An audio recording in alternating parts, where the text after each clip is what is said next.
po mga palangga. Today's vlog, gagawa po ako ng hasyo. Ito po yung hasyo na pinapatong ko sa kanin sa matchpus. Ito po yung way ko sa paggawa ng hasyo. Yan, sibuyas na yan na niluto ko siya, sinangag ko sa kunting mantika. At ngayon na golden brown, lalagyan ko siya ng spices. Yung kamon, cinnamon, curcum, kusbara, cashew powder, at saka black pepper at kunting salt. Yan lang po ang aking, at saka black lemon powder. Yan lang po yung yung ingredients ko sa hasyo. Yan po yung gustong-gusto ng amo ko na palaging may hasyo yung matchbox kasi yan po ang paborito niya. Yan po kasi napapalasa sa mga sa kanin na na matchbox. Yan po yung dagdag lasa.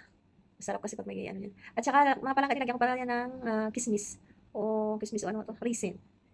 Kaya mga pag kinain mo yung hasyo, medyo manamis-namis siya. At hanggang dito na lang ang aking vlog sa aking hasyo. Thanks for watching, mga palangga. Please don't forget to subscribe my YouTube channel, like, share, and click the bell button. At paki-follow naman po ng aking YouTube channel, mga palangga. Salamat po.